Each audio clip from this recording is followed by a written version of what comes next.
Hello students, आज हम start करेंगे माइटोकॉन्ड्रिया। माइटोकॉन्ड्रिया सभी यूकैरियोट्स में प्रेजेंट होती है और साथ ही साथ ये सेमी ऑटोनॉमस ऑर्गेनेल है। इसके पास खुद का डीएनए होता है और इस डीएनए से ये अपने प्रोटीन्स बना सकता है। इसी कारण इसे सेमी ऑटोनॉमस ऑर्गेनेल कहा जाता है। ये डबल मेम्ब्रेनस ऑर्गेनेल होता है, मीन्स ये ऑर्गेनेल दो मेम्ब्रेन के द्वारा कवर्ड रहता है। आगे बात करेंगे कौन कौन सी होती है ये दो membranes. Outer mitochondrial membrane and inner mitochondrial membrane. Mito का मीन्स होता है थ्रेड, कॉन्ड्रिया का मीन्स होता है granule. Thread granules present in cytoplasm. Next हम कहते हैं माइटोकॉन्ड्रिया बना होता है लिपोप्रोटीन का, जिसमें पाए जाते हैं कई एंजाइम्स एंड कोएंजाइम्स। इसे डिस्कवर्ड किया बेंडा ने 1897 एंड 1898 के अंदर। माइटोकॉन्ड्रिया साइटोप्लाज्म के अंदर ऑटोनोमसली मूव कर सकता है। The function, the distribution and function of mitochondria किस पर डिपेंड करता है कि सेल किस तरह का फंक्शन परफॉर्म कर रही है, इसके ऊपर डिपेंड करता है। इसका शेप कैसा होता है, ये क्लब शेप्ड और राउंडेड शेप्ड स्ट्रक्चर होती है। ये जनरली टू मेम्ब्रेन्स के द्वारा घिरी रहती है, outer mitochondrial membrane and inner mitochondrial membrane, जो कि बना होता है लिपिड का एंड प्रोटीन्स का। आगे बात कर रहे हैं हम आउटर प्रोटीन्स की बनी होती है। अब हम बात करते हैं आउटर माइटोकॉन्ड्रियल मेम्ब्रेन की। तो ये स्मूथ होती है और यह परमिएबल बैरियर की जैसे काम नहीं करती। क्यों? क्योंकि इस मेम्ब्रेन के ऊपर क्या प्रेजेंट रहते हैं, पोर्स प्रेजेंट होते हैं। ये पोरस होती है। क्यों होती है पोरस? बिकॉज इसके ऊपर पोरीन प्रोटीन पाए जाते हैं। पोरीन प्रोटीन किससे बने होते हैं? तो ये बीटा शीट के द्वारा बने होते हैं, एंटी पैरेलल बीटा शीट से बने होते हैं।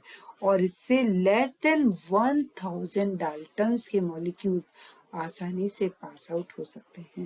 ये दो इंपॉर्टेंट कैरेक्टर है। परमिएबल बैरियर की जैसे काम नहीं करता, पोरीन प्रोटीन इसके सरफेस पर प्रेजेंट रहते हैं।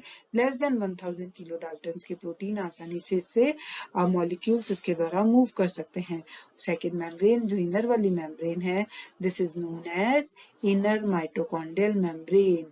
Inner mitochondrial membrane it is selectively permeable, यानी कि कुछ विशिष्ट आयनों को ही अपने अंदर से, आयन्स और मॉलिक्यूल्स को ही जाने देती है, बिकॉज इसके सरफेस पर स्पेसिफिक ट्रांसपोर्टर्स लगे रहते हैं। ग्लूकोज का ट्रांसपोर्टर ओनली ग्लूकोज को लेके जाएगा, आयन सोडियम आयन का ट्रांसपोर्टर ओनली चैनल्स ओनली क्या करेंगे, सोडियम आयन को ट्रांसपोर्ट करेंगे और चैनल करेंगे। ये हाईली फोल्डेड स्ट्रक्चर होती है। इनर माइटोकॉन्ड्रियल मेम्ब्रेन के अंदर उंगली सदृश प्रवर्ध पाए जाते हैं और इन्हें क्या कहा जाता है, फोल्डेड स्ट्रक्चर्स को। इन फोल्डेड स्ट्रक्चर्स को हम कहते हैं क्रिस्टे। ये किस नाम से जाने जाते हैं? क्रिस्टे के नाम से जाने जाते हैं। इनको क्या कहा हमने? क्रिस्टे कहा। क्लियर? और क्रिस्टे जो होते हैं माइटोकॉन्ड्रियल इनर मेम्ब्रेन के सरफेस को 100 टाइम्स इंक्रीज कर देते हैं। क्यों कर देते हैं? क्योंकि ज्यादा से ज्यादा एटीपी का सिंथेसिस किया जा सके। आगे हम पढ़ेंगे कि इसके ऊपर प्रेजेंट रहता है F0 F1 पार्टिकल पाए जाते हैं जो इलेक्ट्रॉन ट्रांसपोर्ट चेन चलाते हैं। F0 F1 particle ATP synthase का काम करते हैं, यानी एटीपी के फॉर्मेशन में इम्पोर्टेंट रोल प्ले करते हैं। फिर हम कहते हैं कि इनर माइटोकॉन्ड्रियल मेम्ब्रेन में 70% प्रोटीन और 30% लिपिड्स प्रेजेंट रहते हैं। एक इम्पॉर्टेंट फंक्शन, एक इम्पॉर्टेंट कैरेक्टरिस्टिक फीचर है माइटोकॉन्ड्रिया का कि यह माइटोकॉन्ड्रिया में पाया जाता है कार्डियोलिपिन। क्या पाया जाता है? कार्डियोलिपिन। It is phospholipid. ये क्या है? फॉस्फोलिपिड है, लेकिन ये बना है डाइफॉस्फेटिडाइल ग्लिसरॉल का। कैरेक्टरिस्टिक फीचर है कहाँ का? इनर माइटोकॉन्ड्रियल मेम्ब्रेन का। और इसके सरफेस पर क्या लगा रहता है? पाइरुवेट ट्रांसपोर्टर, यानी पाइरुवेट को अंदर लाने के लिए इसके पास स्पेसिफिक ट्रांसपोर्टर्स प्रेजेंट रहते हैं। तो उसे क्या कहा? पाइरुवेट ट्रांसपोर्टर्स कहते हैं। अब देखिए, ये है आउटर माइटोकॉन्ड्रियल मेम्ब्रेन और ये है इनर माइटोकॉन्ड्रियल मेम्ब्रेन, जिसपे मैंने अभी बताया कि हाईली फोल्डेड होती है और ये उंगली सदृश प्रवर्त क्या कहलाते हैं, इनको हम क्रिस्टे कहते हैं। अब ये आउटर माइटोकॉन्ड्रियल मेम्ब्रेन, ये है आउटर माइटोकॉन्ड्रियल मेम्ब्रेन, और ये क्या है, इनर माइटोकॉन्ड्रियल मेम्ब्रेन। इन दोनों के बीच का जो स्पेस होता है, this is inner membranous space और this is peri mitochondrial space. इस स्पेस को हम क्या कहते हैं, पेरी माइटोकॉन्ड्रियल स्पेस कहते हैं। और जो ये पेरी माइटोकॉन्ड्रियल स्पेस है, ये दोनों मेम्ब्रेन के बीच में प्रेजेंट रहता है, आउटर और इनर माइटोकॉन्ड्रियल मेम्ब्रेन के बीच में। फिर हम कहते हैं साइटोसोलिक फेज जो है माइटोकॉन्ड्रिया का, वो कहलाता है सी फेज, और जो मैट्रिक्स की तरफ माइटोकॉन्ड्रिया का इनर फेस होता है, उसे हम एम फेज कहते हैं। माइटोकॉन्ड्रिया का जो बीच वाला स्पेस है, इसके अंदर एक फ्लूइड भरा रहता है, this is known as matrix. इस फ्लूइड को हम क्या कहते हैं, मैट्रिक्स कहते हैं। और इस मैट्रिक्स के अंदर प्रेजेंट रहते हैं लिपिड्स, इसमें पाए जाते हैं प्रोटीन्स, और सबसे इम्पोर्टेंट फीचर जो माइटोकॉन्ड्रिया का है, वो इसमें प्रेजेंट होता है कोवेलेंटली कॉइल्ड सर्कुलर डीएनए। कैसा होता है, कोवेलेंटली कॉइल्ड सर्कुलर डीएनए, जो किससे रिजेंबल करता है, प्रोकैरियोट से। इसीलिए ऐसा माना जाता है कि माइटोकॉन्ड्रिया का ओरिजिन कहाँ से हुआ है, एंडोसिम्बायोसिस के द्वारा हुआ है। एंडोसिम्बायोसिस के द्वारा माइटोकॉन्ड्रिया का ओरिजिन हुआ है। एंडोसिम्बायोसिस किसका, रिकेट्सिया प्रोवोज़ाकी बैक्टीरिया के द्वारा। इसका डीएनए किससे मैच करता है, रिकेट्सिया प्रोवोज़ाकी के द्वारा मैच करता है। फिर हम कहते हैं कि इसके अंदर राइबोसोम्स प्रेजेंट रहते हैं। Ribosomes resembles with the prokaryotic ribosomes, means 70s ribosomes mitochondria के अंदर प्रेजेंट रहते हैं। फिर हम कहते हैं माइटोकॉन्ड्रिया का जो मैट्रिक्स है, ऑक्सीडेटिव साइकिल कहाँ पर कंप्लीट होता है, मैट्रिक्स के अंदर साइकिल कंप्लीट होता है। इसमें एनर्जी रिलीज होती है, ये एनर्जी कहाँ काम आती है, मेटाबॉलिक एक्टिविटी में काम आती है। माइटोकॉन्ड्रिया को क्या कहा जाता है, सेल का पावर हाउस कहा जाता है, power house of the cell. क्यों कहते हैं, क्योंकि ये क्या करता है, एटीपी का सिंथेसिस करता है। तो हम देखते हैं एटीपी कैसे सिंथेस होता है। तो उसके लिए चलाया जाता है इलेक्ट्रॉन ट्रांसपोर्ट चेन। क्या चलाई जाती है, इलेक्ट्रॉन ट्रांसपोर्ट चेन। आगे हम देखेंगे अभी इलेक्ट्रॉन ट्रांसपोर्ट चेन के अंदर कितने कॉम्प्लेक्स प्रेजेंट है, complex 1, complex 2, complex 3 and complex 4। 4 complex present रहते हैं और एक स्पेसिफिक प्रोटीन जिसे कहा जाता है cytochrome C. It is a mobile protein.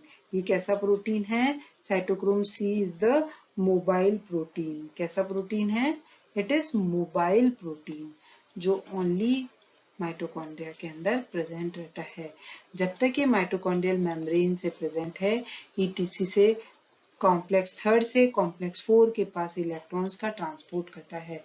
लेकिन अगर ये निकलकर साइटोप्लाज्म में आ जाए, कौन, साइटोक्रोम सी, तो ये एक सिग्नल देता है कि सेल को कहाँ भेज दिया जाना चाहिए, एपोप्टोसिस के लिए सेल को भेज दिया जाना चाहिए। क्लियर। फिर आगे बात करते हैं हम इलेक्ट्रॉन ट्रांसपोर्ट चेन की। 4 सिस्टम होते हैं। कॉम्प्लेक्स 1 क्या कहलाता है, तो हम कहते हैं NADH डिहाइड्रोजिनेज। क्या कहलाता है, डिहाइड्रोजिनेज। और सेकंड को हम कहते हैं सक्सिनेट डिहाइड्रोजिनेज। क्या कहलाएगा, तो इसे कहेंगे सक्सिनेट डिहाइड्रोजिनेज, और इसे कहते हैं SDH। थर्ड सिस्टम क्या कहलाता है, तो साइटोक्रोम BC1, साइटोक्रोम B और cytochrome C1 complex. Clear.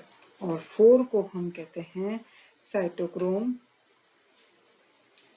Oxidase. This is known as cytochrome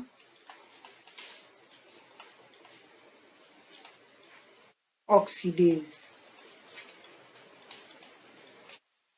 ठीक है, तो ये 4 कॉम्प्लेक्स होते हैं। इनमें हम पढ़ेंगे कि किस तरह से एनर्जी का और किस तरह से इलेक्ट्रॉन का ट्रांसफर तो स्टार्ट करते हैं electron transport chain. Electron transport chain कहाँ प्रेजेंट है? तो माइटोकॉन्ड्रिया की इनर मेम्ब्रेन के ऊपर प्रेजेंट होती है। ये क्या है? साइटोसोल है और ये माइटोकॉन्ड्रियल मैट्रिक्स है।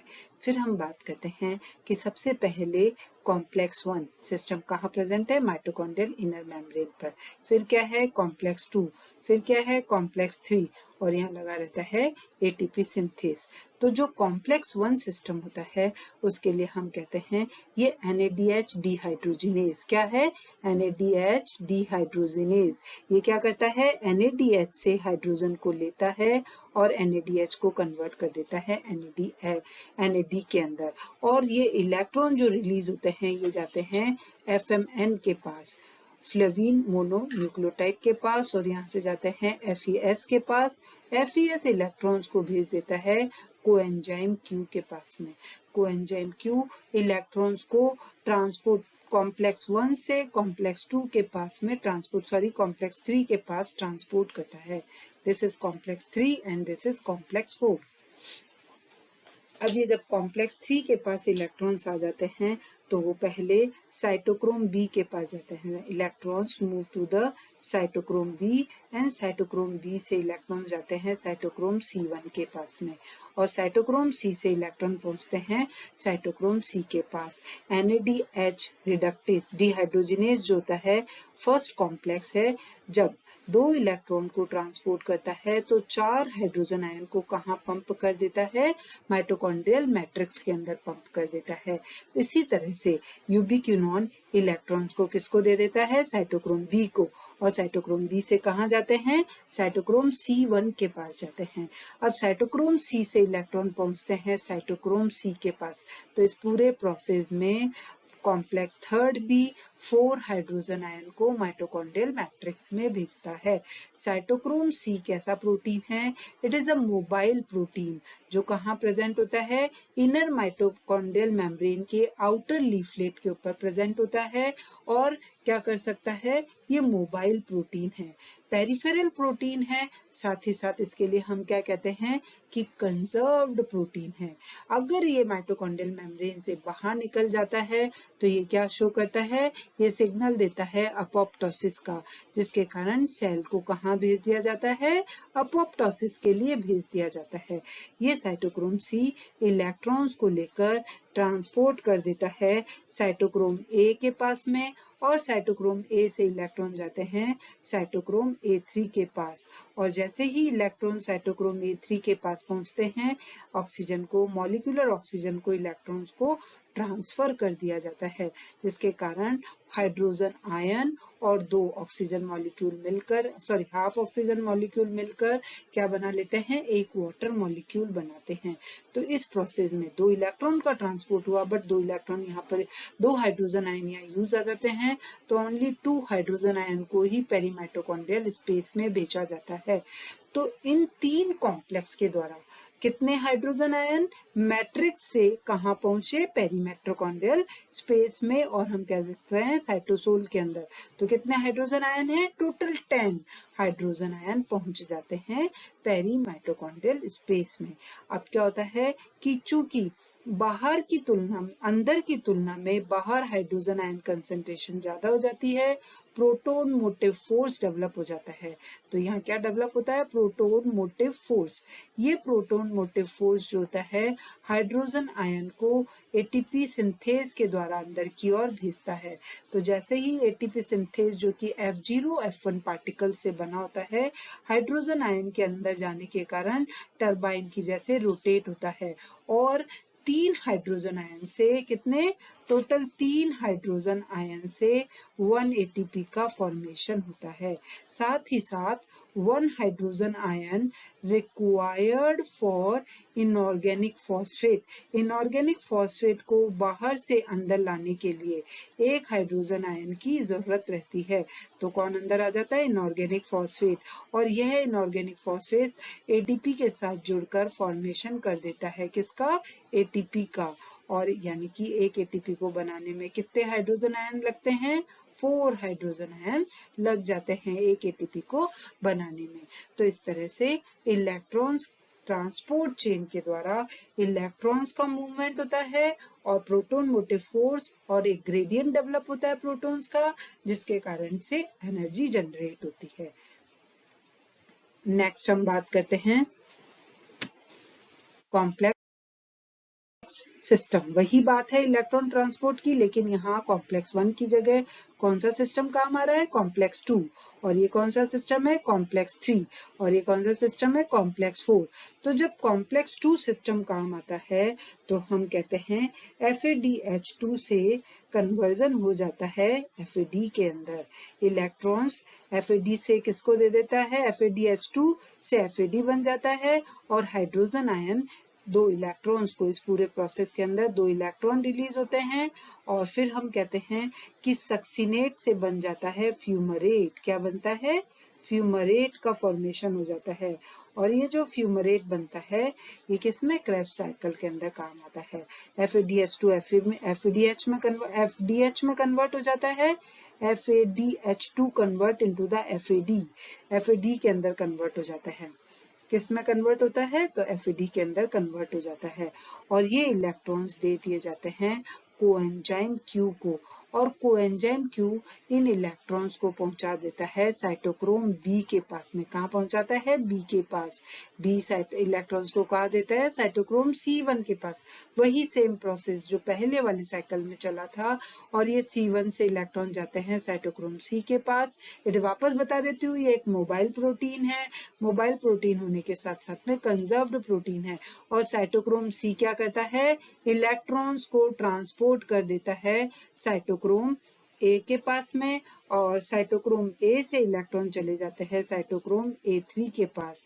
और A3 से इलेक्ट्रॉन्स को दे दिया जाता है मॉलिक्यूलर ऑक्सीजन को। किसे दे दिया जाता है, मॉलिक्यूलर ऑक्सीजन को, जिससे फॉर्मेशन हो जाता है एक वाटर मॉलिक्यूल का।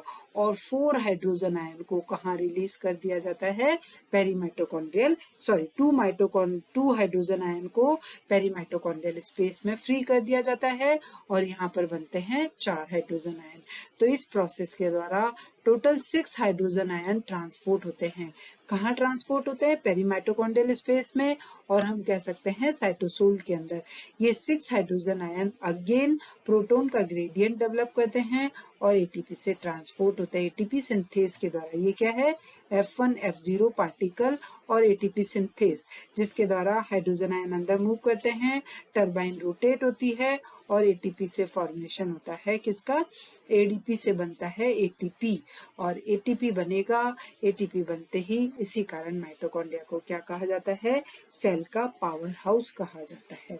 तो ये है इलेक्ट्रॉन ट्रांसपोर्ट चेन। या तो कॉम्प्लेक्स सिस्टम 1 काम करता है या कॉम्प्लेक्स सिस्टम 2 काम करता है। 1 काम करेगा तो उसके साथ 3rd काम करेगा, 4th काम करेगा और ATP सिंथेस काम करेगा। लेकिन अगर सिस्टम 2 काम करेगा तो 3 काम करेगा, 4 करेगा और ATP सिंथेस करेगा। जो कॉम्प्लेक्स 2 है वो किसी इलेक्ट्रॉन को बाहर की ओर, किसी हाइड्रोजन आयन को बाहर की ओर रिलीज नहीं करता है। ये आपको याद रखना है। और यहाँ पर भी इलेक्ट्रॉन्स FES के थ्रू होते हुए कोएंजाइम Q के पास जाते हैं। तो ये है हमारा माइटोकॉन्ड्रिया। आज का हमारा टॉपिक कंप्लीट होता है। नेक्स्ट स्लाइड के साथ हम वापस मिलेंगे आपके साथ में। तब तक के लिए थैंक यू, बाय बाय।